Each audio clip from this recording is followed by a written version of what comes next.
Hey guys, it's Shandamon here, or Shan, or Shandamon. I don't really care how you guys say it, but I'm here with another PvP guide video. This time covering Lancemaster. So again, like last time, if you're just here for the skills, I'm gonna just show them right now. But if you want a little bit of insight on how to use them, then stick around. So the stat points I like to put points into are Agility 1000, Subdue 249, and 1 crit. 1 crit because you never know when you might be lucky, and hey, you might just happen to crit the guy and the guy, just suddenly dies. It's a gamble, it's definitely saved me very rarely, but it's just for fun, to be honest. Translated, it's 1000 Swiftness, 249 Domination, and still 1 crit.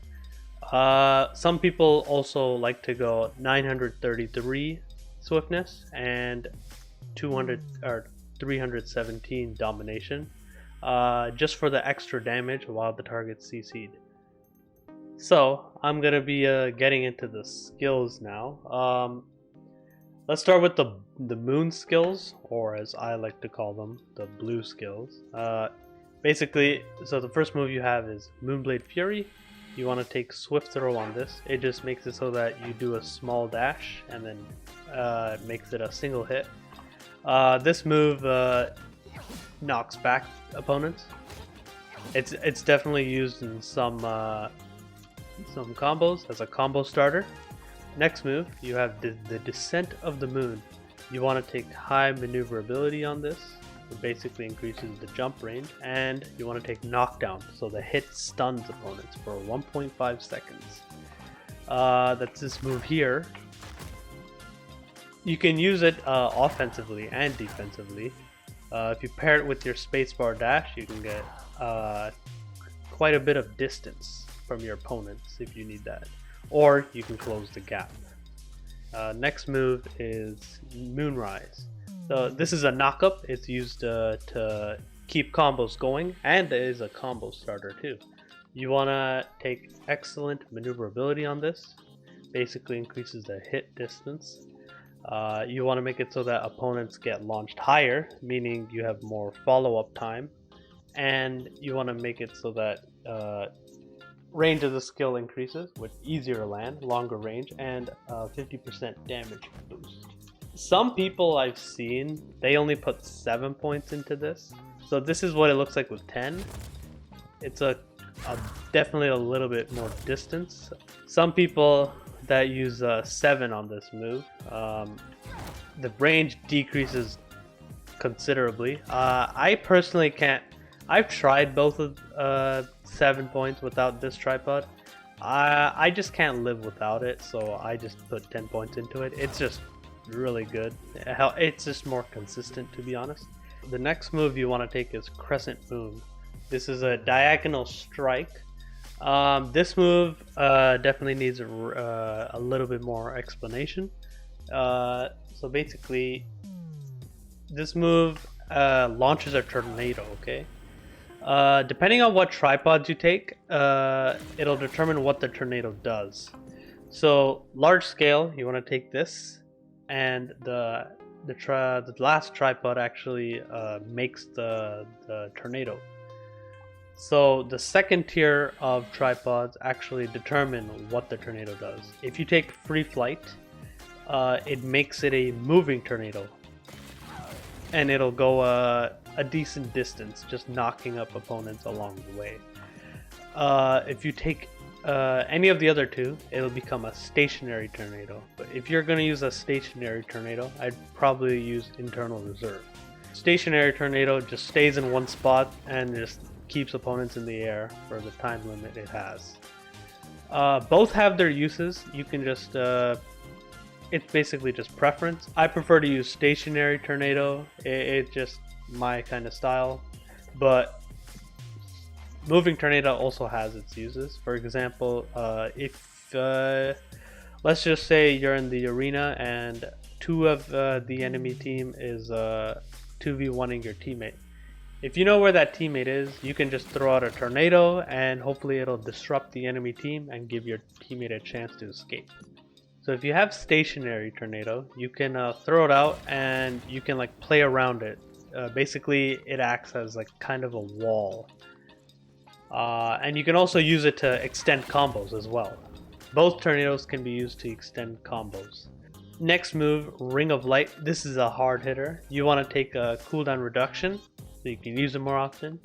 You want to take Seizing the Initiative tripod. Basically makes it come out faster, the radius is reduced, and the damage is increased. Don't worry about the radius, it's not as significant. And you want to take Awakening Dragon. So that's this move here. It's used to end combos usually, or maybe sometimes in the middle of them. One thing to keep in mind is that this move has no armor, and because of that, you can't really throw this out willy-dilly, because you might just get knocked out of it and it'll just go back on cooldown. So what I see some people also take is Tenacity. So Tenacity makes you immune to knockback effects and reduces damage taken to you while you're in this move. You can just throw this out a lot more, even in like the middle of an enemy combo if you get the chance to. Next move is Sky Wheel.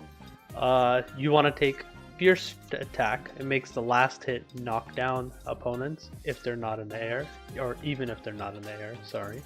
And Tenacity, so that you won't get knocked out of it so easily. It goes like this.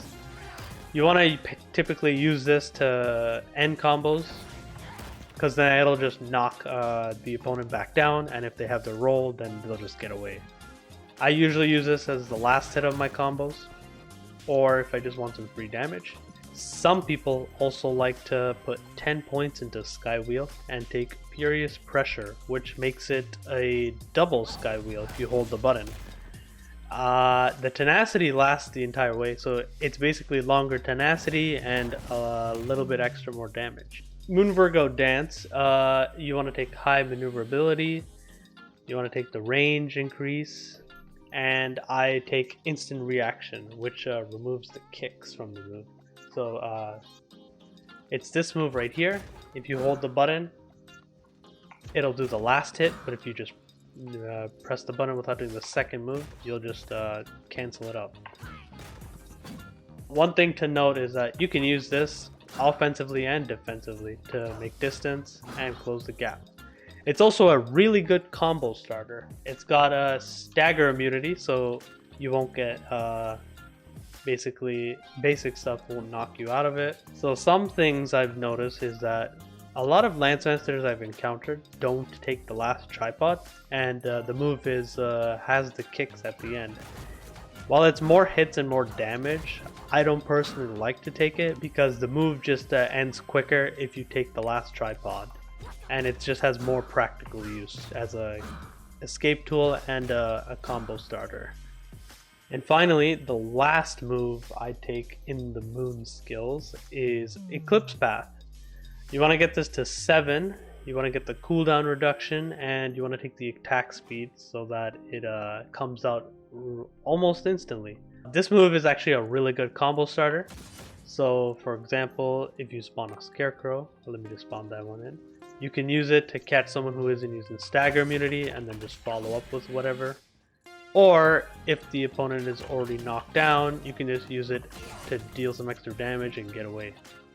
That's all the moves I use for the Moon/Blue skills. As for the Sun skills, or as I like to call them, the Red skills, majority of them are at 4 points, so I'll just go over them one by one. So Sunstroke, I just take Critical Threat. To be honest, this move isn't really that useful. I just had points left over and I had nowhere else to put them, so I just put it into this because why not?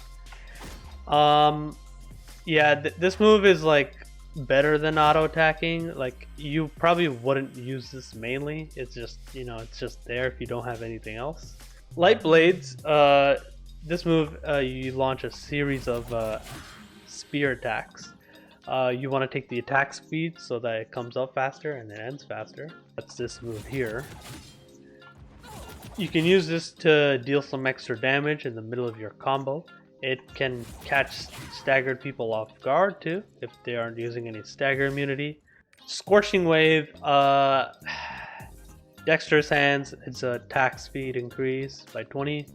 I've seen some people use this as well, mainly because you normally don't use this in the middle of a combo. You can use this to poke people, I guess, like just throw it out randomly, see if you can catch someone off guard and your team can follow up. It's basically the same, it's just better than the Sunstroke. It has 4 points, it just, you know, leftover points basically. Solar Eclipse, this is a really decent move. You want to take the range of the skill increases. It's just a radius increase of the landing. That's this move right here. When you land, it knocks back opponents or knocks them up. You can use this to follow up. You can use this to start combos, or you can use it to tech chase people. So if you already knock someone down and you have an idea where they might tech roll, you can just chase them and you just knock them down again, and they have none of their get up. You can just get some extra damage in. You can also use this as an engage for your team. Keep in mind that when you go in the air, you are still like vulnerable to knockback effects, even though you're already in the air. Mantra of Dawn, this is a counter. So you want to take quick counter attack, basically increases the window of counter by 0.1 seconds. And you want to make it so that if you successfully counter the guy, they'll get stunned for 1.5 seconds. So there's actually 2 important things to know about the counter. The first thing is that it will counter the direction your cursor is in when you press the skill. So keep that in mind. Even if you get attacked from behind, it'll still attack in the direction you activated the skill in. The other thing to keep in mind is that even though it's a counter, if you don't have any CC immunity, you'll just get stunned through it. You can still get hard CC through the counter. So someone like an infighter or scrapper uses a instant hit on you, which is just a move that stuns you. You will not counter that. You will just get stunned. And finally, Red Dragon Flight. This is the hardest hitting red move. You want to take Power Balance, 30%, Faster Skill Charge, Destructive Power, where it always deals critical damage, and you want to take it the Flawless Execution, so that the crit damage is increased by 100% if you time it.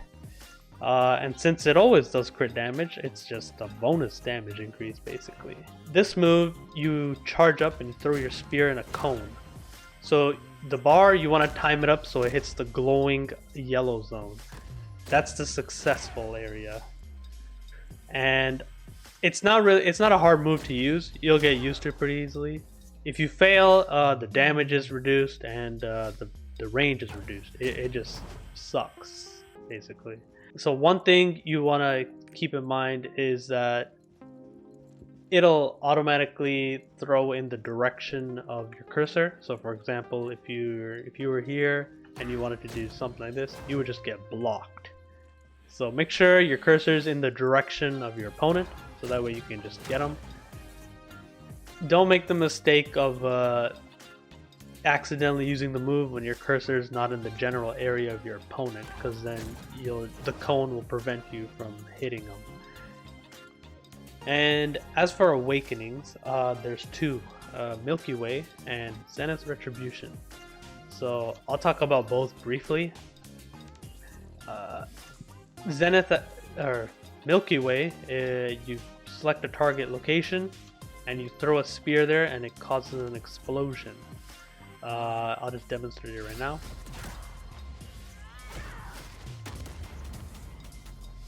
Yeah, it can do quite a bit of damage if you happen to land it, but it does have a long charge up, so keep in mind that opponents can dodge it very easily if you just throw it out. The other skill is Zenith Retribution. So it's a supported skill, meaning you hold the button and it just launches a barrage of attacks. You can also end the move early, so like that.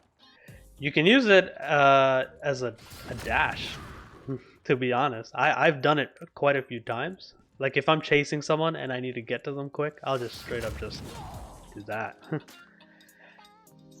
So now I want to get into the combo section of the video, but because Lancemaster has many skills that can combo into each other and complement each other, I think it's better if I just show rather than talk. So the talking is going to be kept to a minimum. And I'm just going to show some example combos of what you can do. Of course, it won't be all of them, but it's just ones from the top of my head. Anyways, let's get to it.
So the Lancemaster's identity gauge regenerates over time, even when you're not doing anything. And when you switch, depending on how many bars you have, it'll give you a bonus. And normally in PvP, you want to ignore it because you're not really going to be filling it up. However, at the start of a match, your identity gauge will immediately start recharging, even when the match hasn't started. Even during the loading screen where it shows all the players, by the time that's all done, you'll have at least 1 bar filled up. The way you can utilize this is that before your match starts, you can choose to either be in red or blue stance. And in the actual PvP match, you can swap just as you're about to fight someone to get some small bonuses. So what I like to do is I like to actually start with the red stance. The reason is because you're only gonna have 1 bar filled up just before you fight someone. If you swap from your red to blue, you'll get a 10% attack speed increase, which can be useful at the start of a match. Starting in blue and switching to red with 1 bar gives you a 5% movement speed increase. And I think the attack speed from red to blue is better than the movement speed on blue to red. So it's pretty minor, I'd say, but I'm just telling you because you can just use that a little boost to your advantage. Another piece of advice I want to share is that you probably noticed it during the combo segment, but if you want to hit something out of tornado, you gotta time it right. And depending on what tornado you use, the timings will be different. If you do it too early, the move will miss because the opponent will be too high. If you do it too late, the guy will land and he can just tech roll out of it and you'll have wasted that opportunity. But anyways, that's it for the guide. I hope this can help some new players get started. If I missed anything, feel free to comment it down below. I don't think this guide is perfect, but it will definitely help some people get started. If you enjoyed, check out my Twitch. Make sure to sub to my YouTube. I will be making more PvP and PvE guides later on. And yeah, see you later.